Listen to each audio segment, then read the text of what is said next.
Universal principles क्या क्या होंगे? सबसे ऊपर टॉप पर जो दो प्रिंसिपल्स हैं वो एक है ह्यूमिलिटी और एक है करेज। ह्यूमिलिटी इसलिए क्योंकि जिंदगी गुजारते हुए बारहा वो मौके आएंगे जिधर मुझे ये फेस करना पड़ेगा कि क्या मैं अपनी पसंद के मुताबिक मामला करूं या अपने प्रिंसिपल्स के मुताबिक करूं। And I must always consider myself smaller than my principle. मेरी ईगो उसके आगे रुक जाए। फॉर इंस्टेंस मुझे ये लगता है कि ऑनेस्टी का तकाजा ये कि यहाँ पे मैं अपनी गलती मान लूं, लेकिन मेरी ईगो रास्ते में आ रही है। मैं गलती मानूंगा तो सबको मैं क्या मुंह दिखाऊंगा। ये एक ईगो है ना जो रुकावट बन रही है। तो मैंने अपने आप को उस प्रिंसिपल से छोटा समझना है, उस ऑनेस्टी के प्रिंसिपल से छोटा समझना है। मेरी बड़ाई ऑनेस्ट होने में। ह्यूमिलिटी और करेज ओवरवेल्म करते हैं सारे प्रिंसिपल्स को, यानी एटीट्यूड वाइज। मैं लोगों को ये कहता हूँ, लेट्स से उन्होंने अपने सब रोल्स को देखा और पता चला कि उनके जो मोस्ट रिपीटेड प्रिंसिपल्स है ना वो ये चार हैं। रिस्पेक्ट है, टॉलरेंस है, पेशेंस है और कंपैशन है।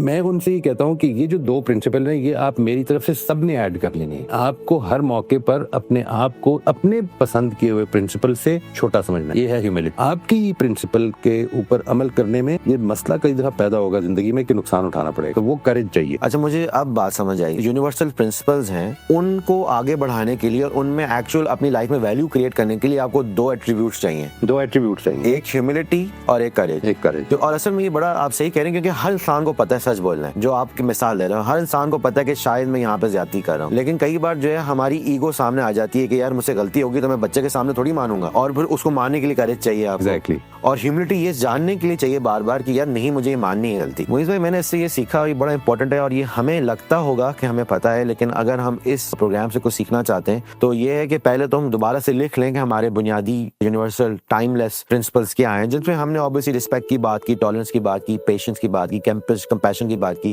कि आप कैरेक्टर डेवलपमेंट में फोकस करें तो आप रिसर्च भी कर सकते हैं। आपको पता चलेगा कि दुनिया में यूनिवर्सल प्रिंसिपल्स हैं जो common to human beings and humankind है। इनका दीन से क्या रिलेशनशिप है, इसको हम ऑब्वियसली एक फॉलो प्रोग्राम में बात करेंगे, लेकिन में दो चीजें बड़ी इंपॉर्टेंट हमने सीखी जो मैं समझता हूँ कि मैं रिकैप कर लूँ। वो है ह्यूमिलिटी एंड ईगो। ये मैं बहुत एक्चुअली एक्साइटेड हूँ ये बात सोच के, क्योंकि मैं नाज़रीन को ये मैसेज देना चाहता हूँ कि अगर आप इन यूनिवर्सल प्रिंसिपल पे फोकस करें तो आप ये देखें कि आप इनको अप्लाई कर पा रहे हैं कि नहीं कर पा रहे। अप्लाई करने के लिए आपको फैसला करना पड़ेगा कि यार क्या मैं मान सकता हूँ इनको, क्या मैं अपनी गलती ओवर मान सकता हूँ, क्या मेरी ईगो रास्ते में आएगी कि नहीं आएगी, क्या मैं दुनिया के सामने मेरे में करेज है कि मैं इनको एक्सेप्ट कर सकता हूँ, नहीं कर सकता। अगर नहीं कर सकता तो मुझे क्या काम करना, उसमें हम आगे किसी लेक्चर में बात करेंगे, लेकिन I think that's the message that we want to take from this programme.